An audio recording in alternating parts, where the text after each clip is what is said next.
Olá, pessoal. Sou Josias Azeredo, enfermeiro e professor de anatomia. Hoje eu vou falar mais um pouquinho de anatomia e o tema que eu escolhi para hoje é o sistema reprodutor humano. Quem é que nunca ouviu falar de sexualidade? Epa, mas alto lá. O nosso tema não é sexualidade, é sistema reprodutor. Sexualidade é uma coisa, reprodução humana é uma outra coisa totalmente diferente. E eu convido você a ingressar neste mundo de anatomia comigo e conhecer muito mais. Vem! O sistema reprodutor humano possui uma série de órgãos e estruturas que permitem a realização da reprodução sexuada. Reprodução sexuada é o tipo de reprodução entre indivíduos da mesma espécie, em que ocorra a troca ou a mistura de material genético. A literatura nos mostra algumas vantagens da reprodução sexuada.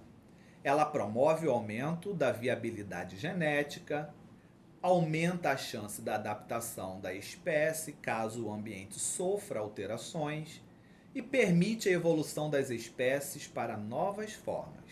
Também nos mostra algumas desvantagens da reprodução sexuada. Alto consumo de energia. Você já ouviu falar sobre o momento refratário? Não? Vou tentar te explicar de uma maneira bem mais sucinta. Momento refratário é cientificamente comprovado aquele momento em que, principalmente, o homem, o ser do sexo masculino, no ato da cópula, do sexo, da ejaculação, ele se sente frágil, ele se sente fraco, com perda de energia e precisa descansar, e muitas das vezes até se alimentar por falta de energia. Isso é constituído o momento refratário.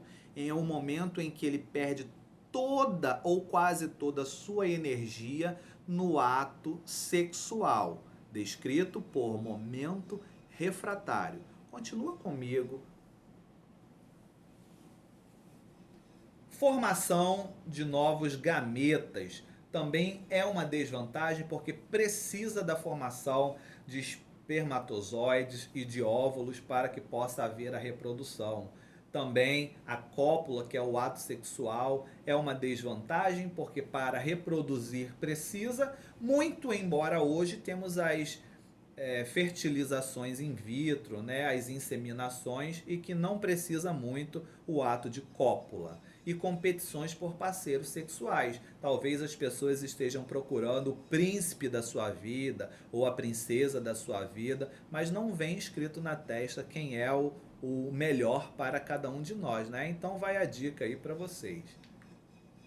Anatomia. Masculino. Vamos falar um pouquinho aí da estruturação. Sistema reprodutor masculino. Os testículos são túbulos seminíferos que fazem a reprodução dos espermatozoides, ou seja, que produzem os espermatozoides. Tem também o epidídimo, onde armazena os espermatozoides.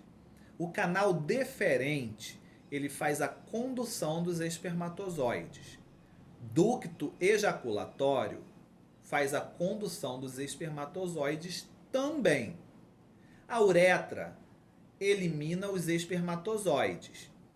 Vesícula seminal é um líquido seminal que vai fazer a nutrição desses espermatozoides para que eles não possam morrer. A próstata produz o líquido prostático, que além de fazer a nutrição dos espermatozoides, altera o pH vaginal. Então este líquido, alterando aquele pH vaginal quando ele adentra, para que os espermatozoides não morram com um pH vaginal muito alto. A glândula bulbouretral, ela faz a lubrificação, aquela lubrificaçãozinha que sai muito antes até da ejaculação. E o pênis, que é formado por corpos cavernosos e esponjosos, que é o órgão copulador, o órgão de ereção. Temos aí então a hipófise que libera dois hormônios, o LH e o FSH, e os testículos que fabricam a testosterona e fazem a produção dos espermatozoides. O aparelho reprodutor masculino está especificando aí a respeito da bolsa escrotal ou escroto, que é o que armazena os testículos. Os testículos, né, que são as gônadas masculinas, geralmente são pares. A visão dos testículos de uma forma interna. Temos aí também, né, a espermatogênese sendo explicada de uma forma bem mais aprofundada. Isso não vale para a gente agora, vamos pular um pouquinho.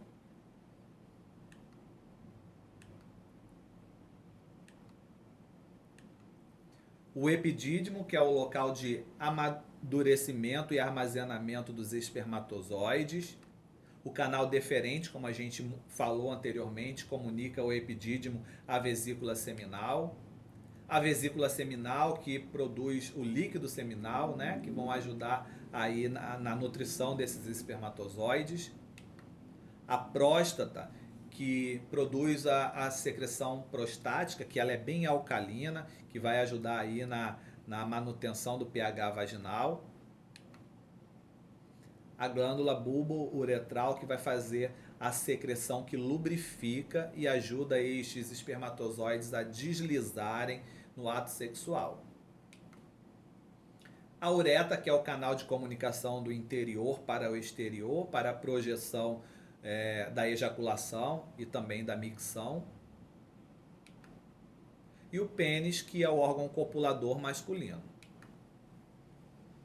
3 corpos cavernosos que vão se encher de sangue, fazendo com que o pênis fique ereto no momento em que os hormônios são liberados, né? A hipófise começa a liberar hormônios, aquele sangue é derramado, enche os corpos cavernosos e faz com que o pênis fique ereto. Prepúcio, né, que é a parte que recobre a glande, que precisa ser exteriorizada, né? E no momento em que a mãe não faça ali a manobra naquele bebezinho, menino, quando nasce, ele vai ser acometido de uma fimose. Então, esse prepúcio, ele recobre a glande, mas ele tem que se exteriorizar essa glande. Se ela não se exterioriza, o nome que se dá é o que a gente já havia falado aí. Os órgãos sexuais femininos. Órgãos externos. Lábios maiores ou grandes lábios, lábios menores ou pequenos lábios. Clitóris, que é o tecido erétil da mulher. Abertura da uretra ou meato urinário e abertura da vagina, também descrito como vestíbulo vaginal. Os órgãos internos. A vagina, que é o órgão copulador, o útero, as tubas uterinas, que são 2, e os ovários, que são 2. Também temos aí, né, a liberação dos hormônios. A hipófise libera o FSH e o LH, que vão atuar, e os ovários vão fazer a produção do estrogênio e o progesterona. A hipófise, o FSH e o LH. Os ovários vão produzir o estrogênio e o progesterona. Aí uma figura do aparelho reprodutor feminino, e eu coloquei uma pergunta aí, né? O homem, principalmente, você conhece o sistema reprodutor feminino? Responde onde está o clitóris. Então a gente tem figura A, B e C. Qual dessa localização aqui está o clitóris? B, A, C, ou tem outros aqui que eu nem coloquei. Então vamos lá, 3 segundos. 3, 2, 1. Posso soltar? Então você que marcou a letra A acertou. Beleza. Clitóris está exatamente aqui, tá? Aparelho reprodutor feminino, pequenos e grandes lábios. abertura da vagina, abertura da uretra, clitóris, a parte interna do aparelho reprodutor, né? Temos os ovários, temos as tubas uterinas ou trompa de falópio, o útero, canal da vagina. Ímen. O ímen é uma película que delimita a entrada da vagina, protege contra a infecção na infância e é rompido geralmente no primeiro ato sexual. Não necessariamente, existe os ímens complacentes, né? E aquela mulher no primeiro ato pode não ter rompido este ímen, ele pode esticar, né, ser complacente, e só a partir do segundo ou terceiro esse ímen ser rompido. A vagina comunica o útero com o meio externo. E o útero, que é o órgão muscular oco, expande-se durante a gravidez. Ele é formado pelo miométrio e endométrio.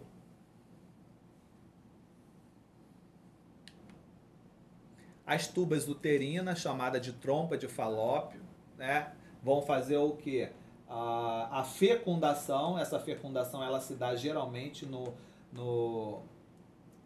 na tuba uterina, como algumas pessoas acham que se dá no útero, não é, ou na vagina, não é. A fecundação se dá na porção distal da vagina, geralmente nessa localização, terço distal, né?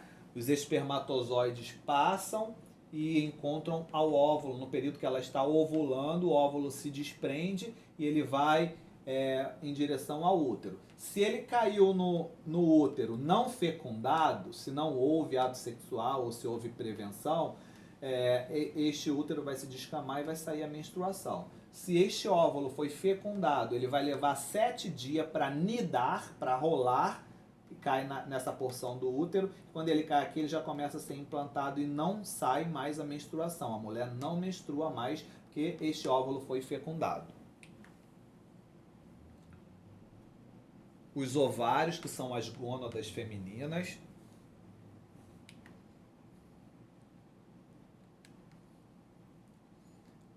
A ovogênese também vou avançar porque pra gente não tem importância agora.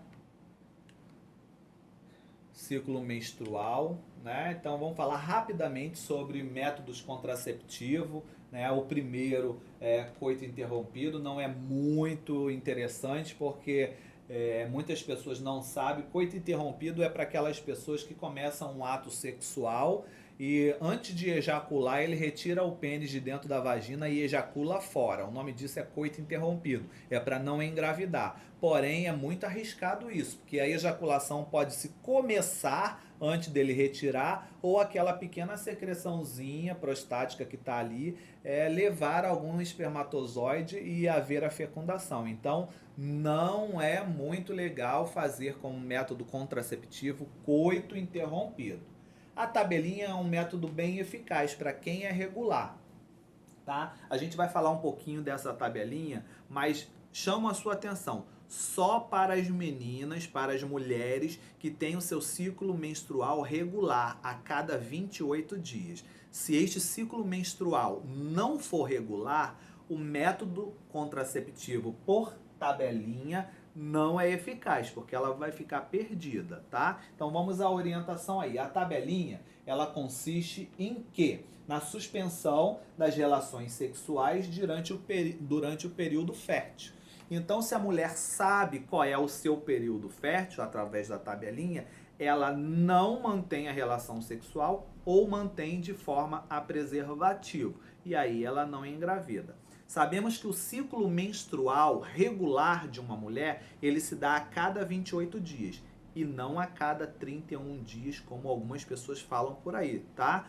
A cada 28 dias. Vamos lá. O período mais fértil desta mulher é sempre no meio desses 28 dias, ou seja, no 14º dia. Então ela tem 4 dias antes desta metade do ciclo e 4 dias depois. De 7 a 8 dias é o período fértil que ela tem aí, portanto, com risco de engravidar.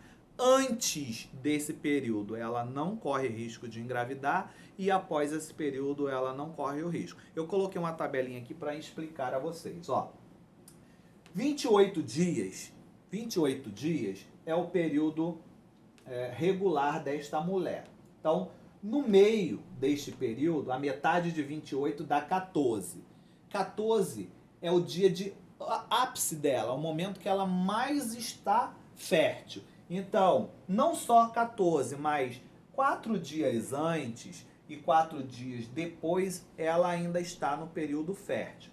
Mas, desse 10º dia para trás e do 18º dia para frente, ela não corre o risco de engravidar. Ela pode manter relação sexual sem preservativo, que ela não vai engravidar. Mas isso não impede dela ser contaminada aí por uma IST, né? Uma infecção sexualmente transmissível. Muito cuidado com isso. Gravidez até a gente releva, mas uma infecção sexualmente transmissível é dose. Então vamos fazer uma analogia. Supomos que no dia 1º de março ela começou a ficar menstruada, tá? Então ela vai contar 28 dias após esse 1º dia de menstruação. Então, no dia 1º de março, dia 28 é o ciclo dela. Qual é a metade de 28? 14. Então, 14 de março é o dia que mais ela está vulnerável a engravidar. O top que ela está fértil. Mas 4 dias antes do dia 14 e 4 dias depois ela ainda está fértil, tá? Então, se ela menstruou, começou a menstruar no dia 1º de março, até o dia 10 ela não está fértil. Do dia 10 ao dia 18 ela está fértil. Do dia 18 ao dia 28 ela não está fértil. Quando chegar no dia 28 aqui, no próximo dia desce a nova menstruação dela, porque o ciclo é a cada 28 dias. Deu para entender? Então vamos dar continuidade. Vem comigo. Outro método contraceptivo, o diafragma vaginal, né, orientado pelo ginecologista, como utilizar. As pessoas têm que saber como colocar e como retirar. Vale a pena você se orientar com seu ginecologista. Dispositivo DIU intrauterino, que é conhecido como DIU, também é um dispositivo bem eficaz, que você tem que consultar o seu ginecologista. Os anticontraceptivos hormonais, né, que são as pílulas, né, que são hormônios, não são medicamentos, são hormônios em forma de pílulas, tá? Eles impedem a ovulação, são bloqueados os hormônios que vão impedir o desenvolvimento para que haja a ovulação. Então, ele é muito eficaz, uma vez que é tomado regularmente, tá? Laqueadura tubária, ou seja, hoje em dia tem-se o corte, né? Antigamente eles só amarravam, hoje em dia faz a laqueadura, é um procedimento cirúrgico, né? Faz o corte e aí cauteriza, não permitindo mais passar os espermatozoides nem os óvulos para que possa ser fecundado. E a vasectomia também é o corte, tá? Que impede o espermatozoide também de ser projetado, de ser eliminado. É um método muito eficaz também. Essa brincadeira aí eu coloquei para os meus alunos, né? A vasectomia para os conveniados do SUS. É só uma porrada na genitália, mas isso é só uma brincadeira para descontrair, tá, gente? Pílulas do dia seguinte é só para um caso emergencial. Falo para você, moça, mulher, não deva estar tomando pílula do dia seguinte sempre, porque vai desregular toda a sua taxa hormonal, pode te provocar câncer do colo do útero. Tenha muito cuidado com isso. É só um caso emergencial. Mantenha preservativo na bolsa, mantenha-se com sua medicação, ou melhor, com seus comprimidos em dia, para não precisar tomar a pílula do dia seguinte, tá? O contraceptivo de emergência tomado após a relação sexual desprotegida pode impedir a ovulação e a nidação, o primeiro comprimido até 72 horas da relação sexual e o segundo comprimido 12 horas após esse primeiro. Não tem 100% de eficácia. Olha atenção aí, tá? Muito cuidado. Doenças que podem ser transmitidas através da relação sexual. A gente falou aí, né, da reprodução humana, então vamos falar que também não é só gravidez, não é reprodução. A gente tem que ter cuidado com o ato sexual desprotegido, porque muitas doenças podem vir e prejudicar a nossa qualidade de vida. Sífilis, momentos aí de sífilis já avançada. Gonorreia, é uma infecção na uretra. Cancro mole, uma ulceração muito dolorida e mole na genitália. Linfogranuloma venéreo, causada pela bactéria Clamídia, muito cuidado com isso, são pequenas vesículas na genitália, né? Como se fosse assim, pequenas verruguinhas. Candiloma acuminado, chamado também de crista de galo. Lesões verrugosas, muito cuidado com isso. Outras formas é o HPV. Pediculose pubiana, muita gente não sabe, mas são piolhos, né? Piolhos que acometem a genitália, principalmente quem vive em local de precária limpeza, de sujidades, mato, né? Pode ser acometido aí de pediculose pubiana. Tricomoníase causada por um protozoário, onde dá corrimento vaginal e muito ardor. A SIDA, ou a AIDS, né, que é a síndrome da imunodeficiência adquirida, a doença aí que a gente vê que muitos estão sendo acometidos. Tem muito cuidado, existe aqueles que são que podem transmitir a doença, aqueles que não transmitem, depende da taxa da infecção. Muito cuidado. O HIV, né, ele ataca os linfócitos, destruindo a imunidade do organismo.